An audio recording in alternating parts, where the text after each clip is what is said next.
Hi, welcome to the Pursuit of Truth. Just a quick one in response to the last video I did on YouTube,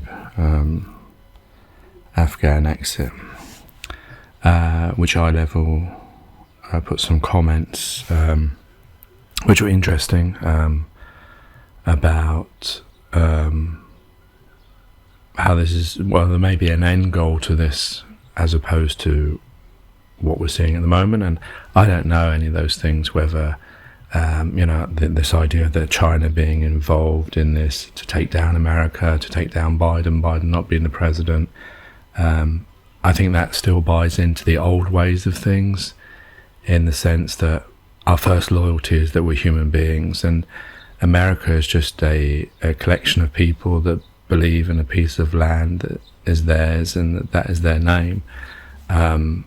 I don't buy into that, because I believe that we're all human beings, and this idea of allocation of land and ownership is a falsehood, because no one can own anything, because we all live and we all die. And the problem is people are programmed to think in that way through schooling, through this idea of identity, through this idea of patriotism. But I believe it's a falsehood to divide us. And that's what creates a lot of these problems. It creates war, it creates envy, it creates unbalanced, unfair, unequal system that keeps suffering alive. So whether I buy into any of that stories or not, that's the world that we live in, I guess. That was what people would say. But I don't buy into those things, because that's not how I see us. I see us as human beings, and getting stuck in the quagmire of country and politics and things like that, buying into the same system that you want to attack all the time, that you know isn't right, that you know is unequal and causing suffering around the world for human beings, not Americans, not British, not Russians, not Chinese, not Afghans, and that leads me to my next point, which is, this is all a bit of a smokescreen, and there's something else going on in the background, and this is being brought to our attention by the media. I don't know what that might be, but what interests me is the part that people see this, and that people see children being, passed over barbed wire. People see people getting squashed, people falling out of planes, people suffering. It's a very small scale thing they're seeing, but it's giving a great emotional response. People are seeing all this and getting emotional about it. But yeah, what we don't realise is this is happening all the time. If the media really wanted to, they could show you suffering every second of every day. I know that's probably extreme. I can't even back that comment up, but that there is suffering, people starving to death, people living out on the streets. How unequal the world that we live in, because we believe in the system of division. We believe in carving up bits of land and saying it's ours, and all this kind of stuff that I've talked about here previously. And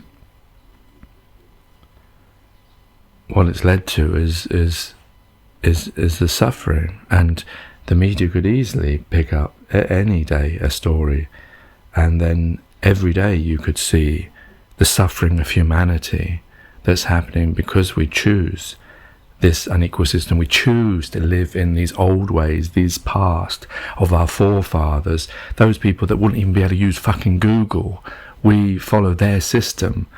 We allow Blackstone and all that kind of stuff to buy up everything, and we buy into it. We buy Nike, we buy Samsung, we buy Apple, we buy all these products, even though we know we're keeping that same system alive. That same system of division, that same system of it's okay for us to be okay, but them not. That people now don't see the suffering anymore. They don't see, they get really, when they see like these charity events of like people starving in countries, they throw money at the TV. And yeah, that's a good thing. I don't know whether these charities really work, because these things never seem to go away, despite having charities over 100 years old. But the fact is, they have that emotional response. We do actually really care about each other. But the problem is the solution isn't charities. The solution is changing the system that we live in, is recognizing that we don't own bits of land, that we're all going to die, we all live, we all die, we only get one existence. So why should we have an unequal existence for some of us just based on a piece of land and a name and its history?